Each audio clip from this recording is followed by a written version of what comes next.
السلام عليكم ورحمة الله. كيفكم؟ شو الأخبار؟ أتمنى تكونوا بخير وعلى خير وبأحسن الأحوال. موضوعنا اليوم راح يكون عن وصفات طبيعية لبشرة مشرقة في فصل الصيف. لا تنسوا الاشتراك في القناة وتدعموا الفيديو بلايك ليصلكم كل جديد وفرجة ممتعة. وصفات طبيعية لبشرة مشرقة في فصل الصيف. فصل الصيف برغم إنه موسم البحر والتنزه والمرح، ولكنه يحمل بعض المشاكل للبشرة بسبب تعرض البشرة لأشعة الشمس فوق البنفسجية. وقد تضع الفتاة العديد من المكونات الخاصة بالعناية بالبشرة، ولكن بعض الفتيات لا تريد أن تضع على وجهها بعض المنتجات لاحتوائها على العديد من المواد الكيميائية. ولكن توجد بعض الوصفات لعمل أقنعة للبشرة التي يمكن أن تمنح البشرة توهج وجمال غير طبيعي وتحمي البشرة وترطبها. القهوة والليمون. الليمون يحتوي على فيتامين سي الذي يساعد على تفتيح البشرة، والقهوة التي لها مفعول المقشر الطبيعي عن طريق إضافة ملعقة كبيرة من القهوة ووضعها في وعاء، إضافة ملعقة كبيرة من عصير الليمون وخلط المكونات معا بشكل جيد ووضعها إلى الوجه وتركه لمدة 15 دقيقة، ثم بعد ذلك يشطف الوجه من الخليط بالماء الدافئ، وتكرار الوصفة 2 أو 3 مرات في الأسبوع للحصول على بشرة مشرقة.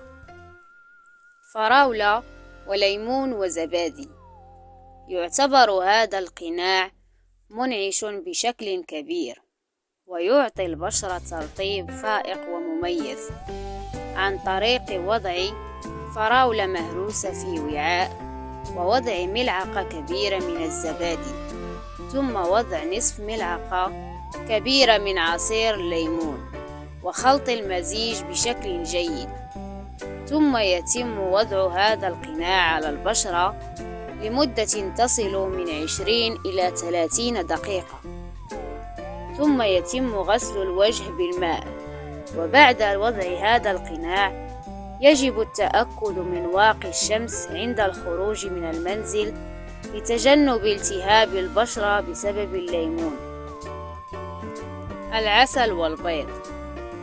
يساعد على ترطيب البشرة ويجعلها مشرقة من خلال وضع بياض بيضة واحدة وخلطها بملعقة كبيرة من العسل، ثم يتم خلط المزيج في وعاء ووضعه على البشرة وتركه لمدة تصل من 10 إلى 15 دقيقة، ثم غسل الوجه بالماء البارد.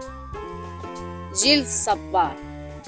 يحتوي جلد الصبار على خصائص مضادة للأكسدة، والتي تساعد على جعل البشرة هادئة وناعمة عن طريق إحضار الصبار ووضعه على البشرة بشكل مباشر وتدليك الوجه لمدة تصل إلى 20 دقيقة، ويترك على البشرة لمدة 10 دقائق، ثم غسل الوجه بالماء البارد. كركم والليمون. الكركم له خصائص مضادة للالتهابات، مما يقلل من الالتهاب على الجلد ويفتح لون البشرة ويجعلها أكثر صفاء عن طريق وضع ملعقة صغيرة من الكركم وإضافة 3 ملاعق كبيرة من عصير الليمون، ويتم مزج المكونات ووضعها على البشرة، ويترك القناع لمدة تصل إلى 20 دقيقة، ثم يغسل الوجه بعد ذلك. الهلام الملكي لتجديد البشرة.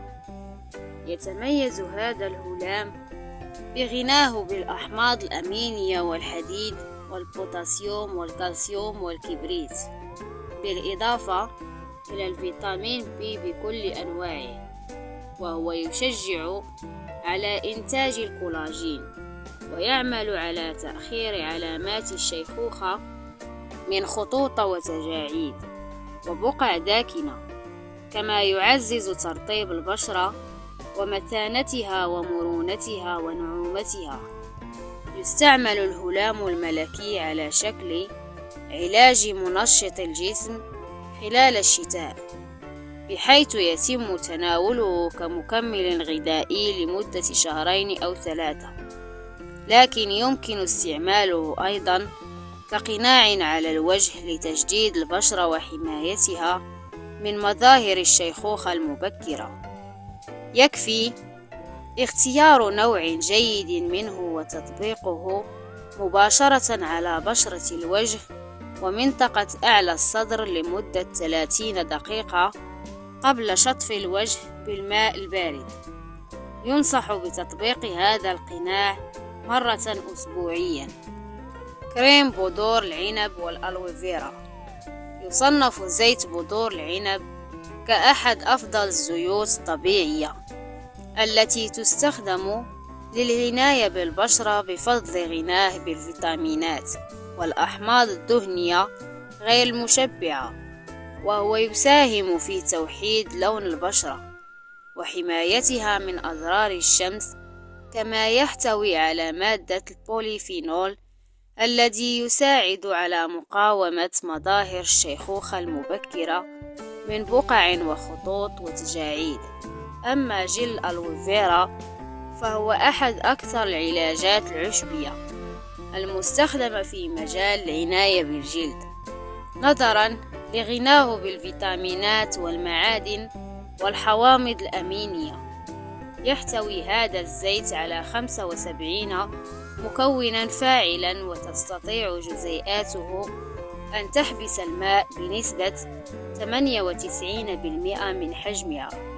لتحضير كريم ليلي فعال يحتوي على زيت بذور العنب وجل ألوفيرا، يكفي خلط مقدار ملعقة كبيرة من الألوفيرا و4 نقاط من زيت بذور العنب. يطبق هذا الخليط على بشرة نظيفة قبل النوم للاستيقاظ ببشرة نضرة ومكتنزة في صباح اليوم التالي. ينصح باستخدام هذه الوصفة بشكل يومي للاستفادة من خصائصها المضادة للخطوط والتجاعيد، كما يمكن تحضير كمية وافرة منها والاحتفاظ بها في وعاء زجاجي يوضع في الثلاجة لتسهيل الاستعمال. وصلنا لنهاية الحلقة، أتمنى تكونوا استمتعتوا. أشوفكم في حلقات قادمة إن شاء الله، ولا تنسوا تكتبوا لنا في التعليقات شو بدكم نحكي عنه في الفيديوهات القادمة.